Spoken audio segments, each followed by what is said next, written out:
եկաք տաղավար, ավանդույթի համաձայն ամեն շաբաթ ձեր խոսք փոխանցում համեցեք։ Ողջունում եմ սիրելի հայրենակիցներ, այս շաբաթվա տեղի ունեցածների մասին ենք խոսելու։ Նախ եւ առաջ ես պետքա դատապարտեմ այս նիկոլականների եւ ուժայինների տարվող արշավը շարունակական եկեղեցու դեմ, տարբեր թեմերի դեմ, Նիկոլը եւ նիկոլականները այդ նիկոլական եկեղեցականների միջոցով արդեն փորձում են եկեղեցականներին, ազգի նվիրալներին, եկեղեցու սպասավորներին փորձում են հերթով հանել եկեղեցուց, որովհետև Նիկոլը ցանկանում է վեհափառին տակից թուլացնել, նոր ուղիղ նրա դեմ արշավանել, նաև գիտենք, որ վեհափառի հետ կապված ինչ որ ձայնագրություններ են շրջանառել, երեք որ նա ստիպում է եկեղեցականներին մասնակցել ցույցերի, նախ մի հատ բան ասեմ,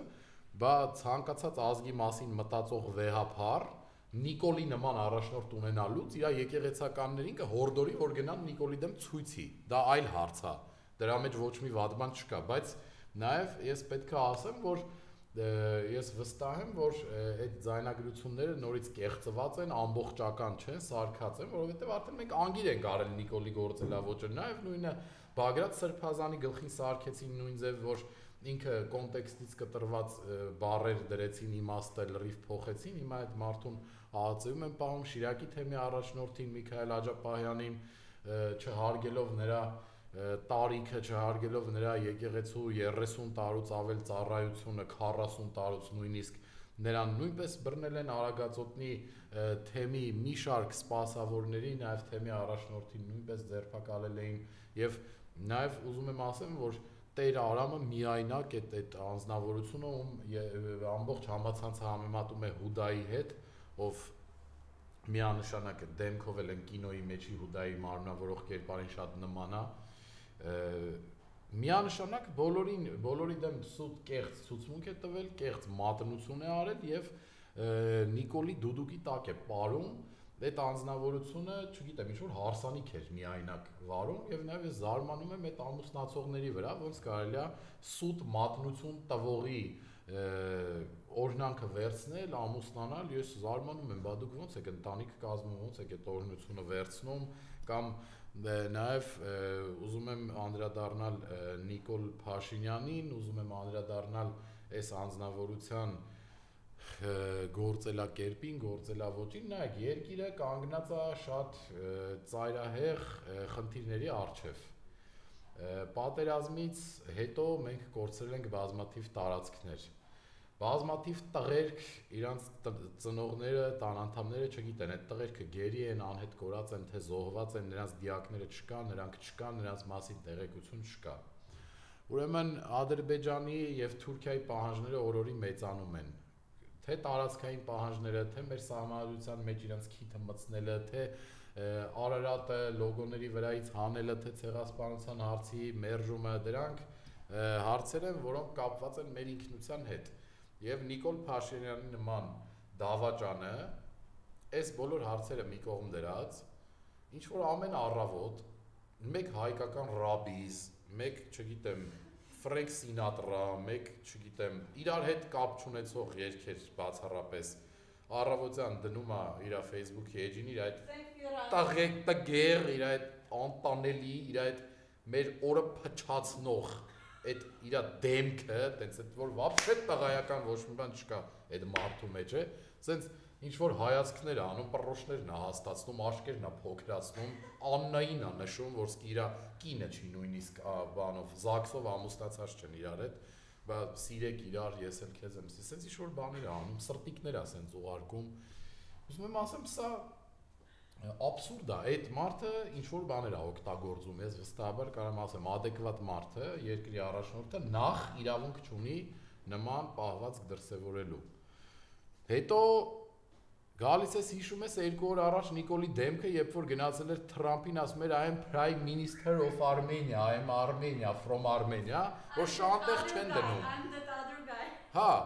շանտեղ իրան չեն դնում, ընդ Թրամփը ասում է, հա, հասկացան գետի որ դու ես, բան, ու շպտտվում է, շարունակում է ուրիշի հետ խոսել։ չգիտեմ, Հունգարիայի վարչապետի հետ է շարունակում խոսել, են մեկի հետ է շարունակում խոսել ու Նիկոլի դեմքը այդ բան որ տեսնեք,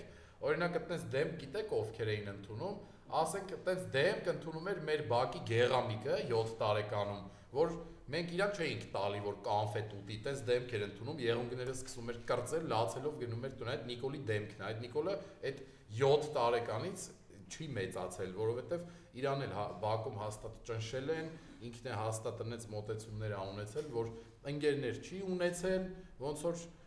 մեր բակի գեղամիկը օրինակ,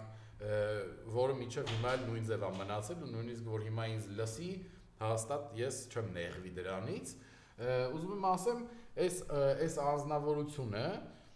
թողած երկրի կարևորագույն խնդիրները, թողած մեր առջև ծառացած խնդիրները, այդքան տղերքի հետ կապված խնդիր կա, էլի եմ ասում, անհետ կորածներ, գերիներ, զոհվածներ, որոնց դիակները չկան, զոհվածներ, որոնց ծնողները բողոքում են, արդարություն են պահանջում, արցախցիներ 150,000 հոգի, ովքեր զրկվել են իրենց տներից ու նպաստները կտրել են ու տնով չեն ապահովում, ովքեր ուզում են հետ գնան իրենց հողում ապրեն, ովքեր անարդարացի են այս ամեն ինչը համարում, ընդդիմություն եւ մի մեծ զանգված ժողովրդի 100,000-ավոր ովքեր դժգոհ է Իրանից, իր իշխանությունից, ովքեր դուրս են գալիս ամեն օր փողոց այս կամ այն վայր բողոքում են դատարանների դիմաց, ցույցեր են դուրս գալիս իր հրաժարականն են պահանջում, այս անձնավորությունը, ինչ որ առավոտյան քնից վերակենում, երաժշտություն է դնում, սենց սրտիկներ է անում, պռոշներ է հաստացնում աշկերելով, սա ազգի խայտառակություն է, սա մեր ազգի ամոթն է, սա ես չգիտեմ ինչ է, ես հասկանում եք, չեմ կարա բացատրեմ սա բառերով, եթերային չի լինի, եթե ես հիմա այս ամեն ինչին որակում տամ, ես տարբեր օրինակներ եմ բերում, այ օրինակ նաև կցանկանամ այս Տեր Արամից մի քիչ խոսել, որ ներողություն, որ սա սենց ասում է ինձ ստիպել են, որ ես ցույցերի գնամ, որ ես պայքարում եմ արդարության համար, որ ես նիկոլական եմ, Նիկոլի ցավը տանեմ, այս սրա գրառումները նայում եմ, այս Տեր Արամի, սրա մոտ նկատվում է այդ դեպուտատ Գեղամ Նազարյանի, Արծրուն Հովհաննիսյանի, այդ սիմպտոմներն եմ նկատում, որ օրինակ, այդ Արծրունը ասում էր, որ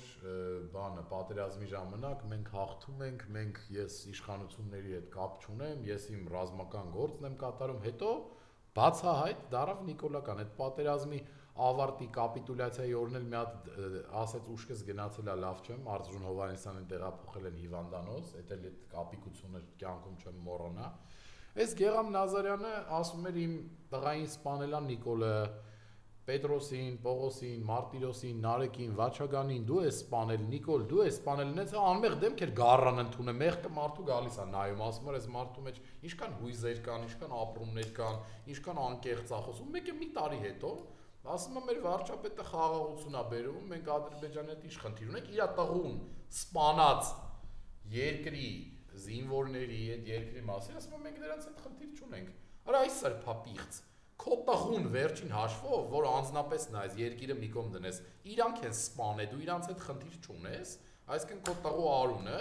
ջուր էր, գնաց անցավ, մոռացվեց, հա, այս նույնն էլ էս Տեր Արամն է, եղել է եկեղեցական սպասավոր,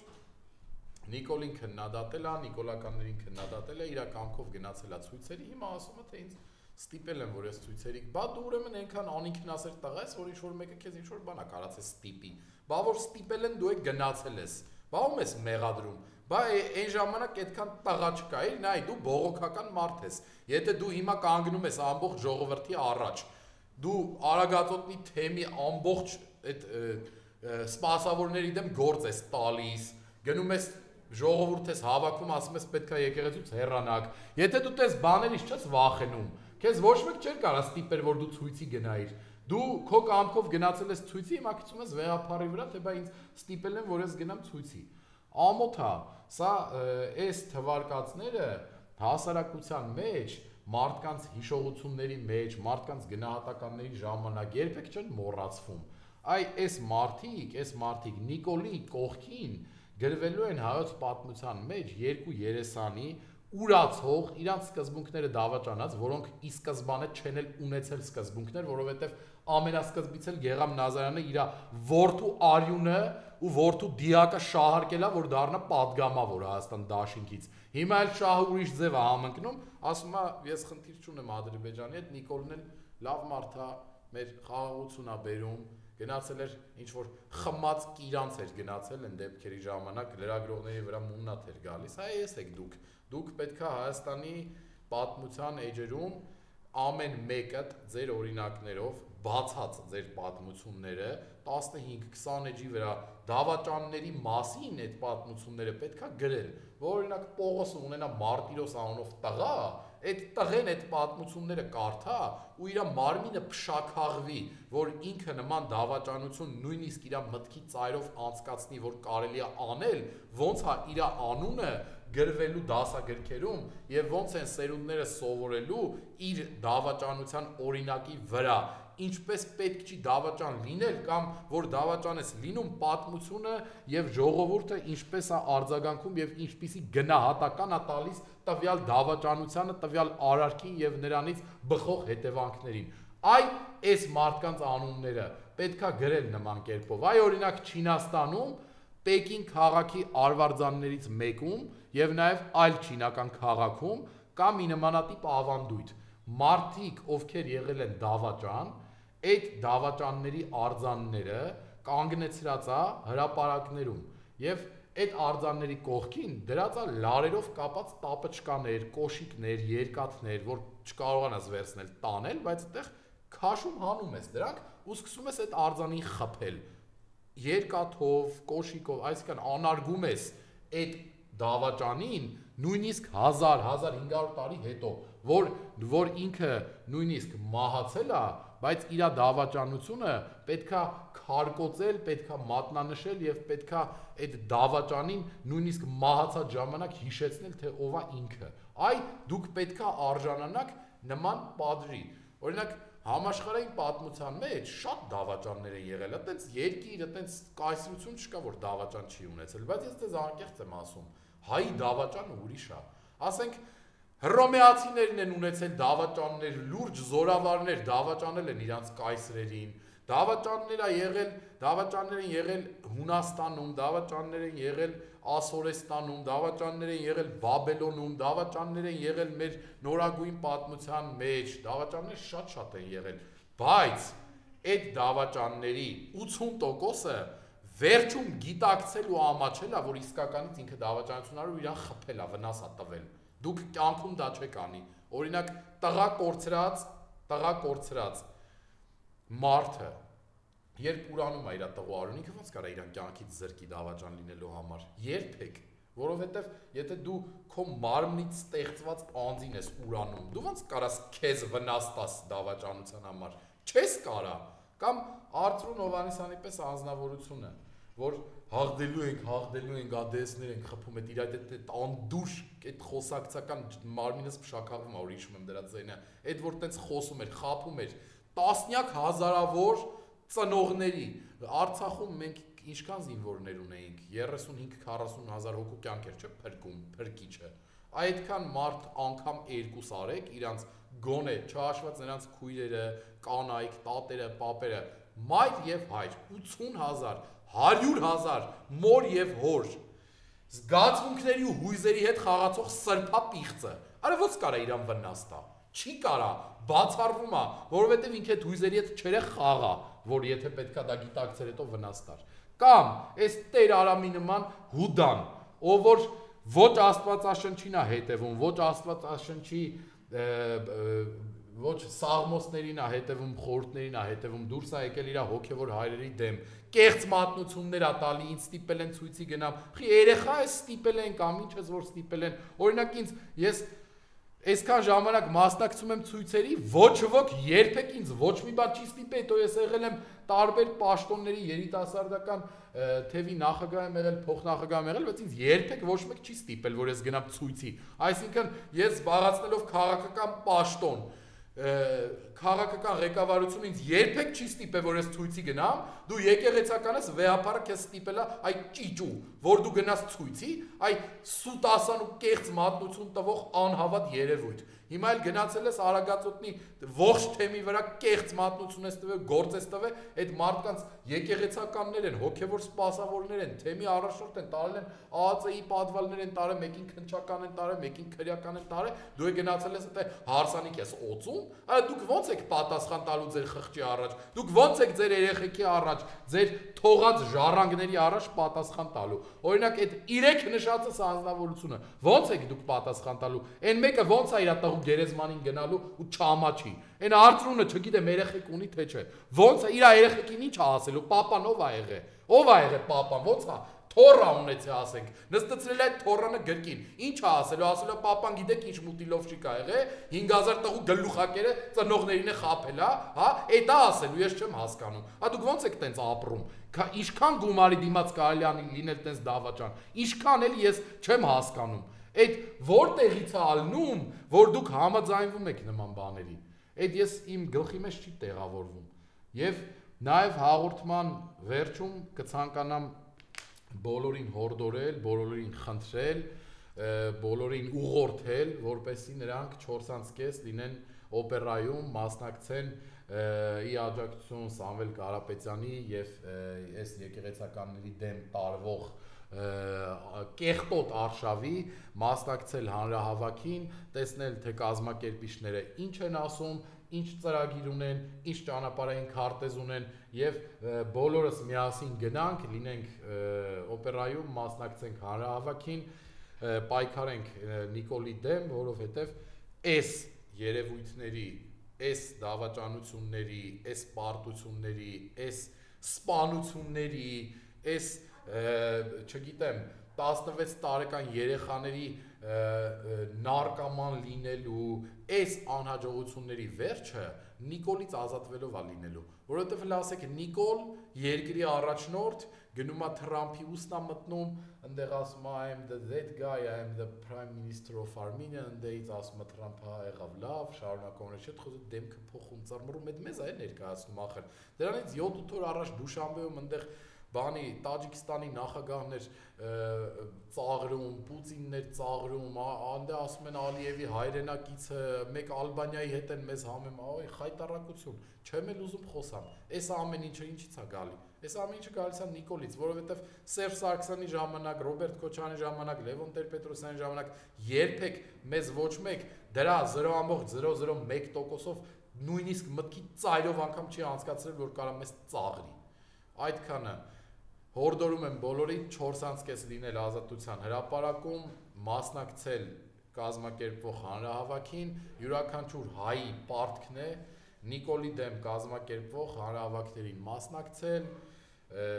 իր ամեն մեկը պետք է ինքը իր առաջ պատասխանատու լինի եւ սա վերաբերվում է ավելի շատ են մարդկանց, ովքեր Նիկոլեն երբևիցե ընտրել, Նիկոլին են աջակցել, ձեր մեղքերը քավելու մի հատիկ ձև կա, դուք պետք է պայքարեք Նիկոլի դեմ Դուք որ ձեր խղճի առաջ մաքուր լինեք, ձեր պարտքը տված լինեք հայրենիքի առաջ, պետքա պայքարեք Նիկոլի դեմ, որպեսզի ազատվենք այս հայրենավաճառ, հայրենիքը դավաճանած երևույթից, ով առավոտյան ինչ որ երգեր է դնում ու սենց սրտիկներով մեզ ծաղրում է, այ այդ մարդուց պետքա ազատվել շտապ, որ եւ մի բան է հիշեց, այդ հեծանիվ է քշում,